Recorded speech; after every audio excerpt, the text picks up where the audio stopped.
كاسيني قاليين لقرن واين إن قعنت كقاعل بحنان لقرن واين أبوان جمديد أو لجود لي قبل كشبه لدى الدح يفافاين الدراد أو كسو بحي ديلك لوجيستي أبوان كني اللي أو قيبكها حبنا كترسن كوحدة الشباب أو دقال علوس كسو قاضي قبل كشبه لدى الدح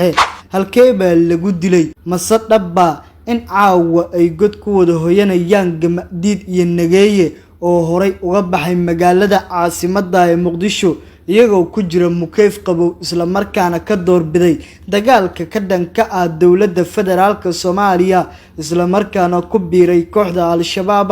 muuqaalkan ayaan kugula wadaagi doonaa daawade xog walba oo aad u baahan tahay laakiin intaan u guda gelin muuqaalka like saara si share garay oo la wadaag saaxiibada bogana follow soo dhamaadsanida aynu ku bilownay daawadayaal faahfaahin dheeraad oo soo baxaya ayaa waxa ay sheegayaan in uu gacanta ciidanka xoogga dalka Soomaaliyeed iyo kuwa dadka deegaanka uu ku baxay Abwaan Cabdiwaxiid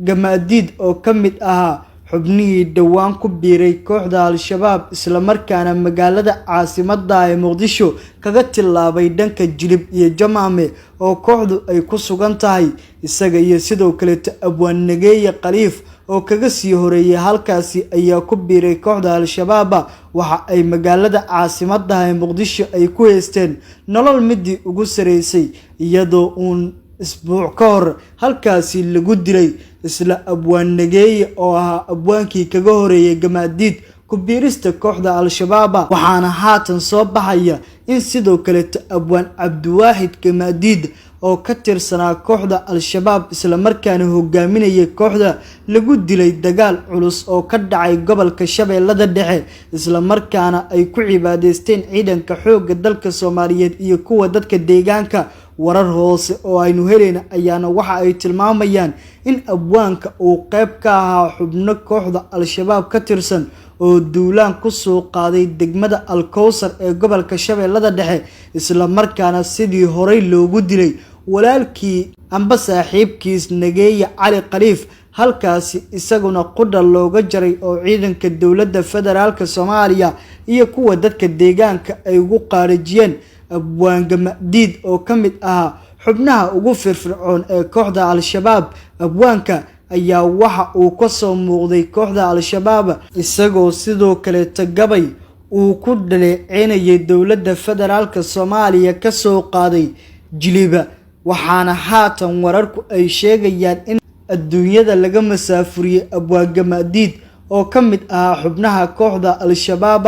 wararka ayaa sidoo kale saraakiisha ay nala wadaageen waxa ay ku sheegeen in xilliga la dilayay uu watay qorayga nooca loo yaqaan AK47 isla markaana ciidamo ka tirsan kuwa xoogga dalka Soomaaliyeed iyo kuwa dadka deegaanka ay abwaanka halkaasi ay ku dileen waxa uu kamid ahaa xubnihii hogaaminayay kooxda al-shabaab ee duulaanka ku soo qaaday maanta degmada Al-Kowsar ee gobolka Shabeellada Dhexe sida ay wararka hordhaca ee halkaasi aanu ka helayna ay tilmaamayaan waxa ayna noqonaysaa in dawladda federaalka Soomaaliya labadii toddobaad ee ugu dambeysay guulo waaweyn ay ka gaareen dagaalka ay kula jirto kooxda al-shabaab maadaama ay kaga dishay xubno muhiim u ah kooxda oo qayb ay ka ahayeen Abwaan Nageeye Cali Khaliif iyo sidoo kale Abwaan Cabdiwaxiid Cali oo loo yaqaano Gamadiid kaas oo qayb ka ah kooxda al-shabaab waxa ayna labadani abwaan ka wada sinaayeen in magaalada caasimadda ee Muqdisho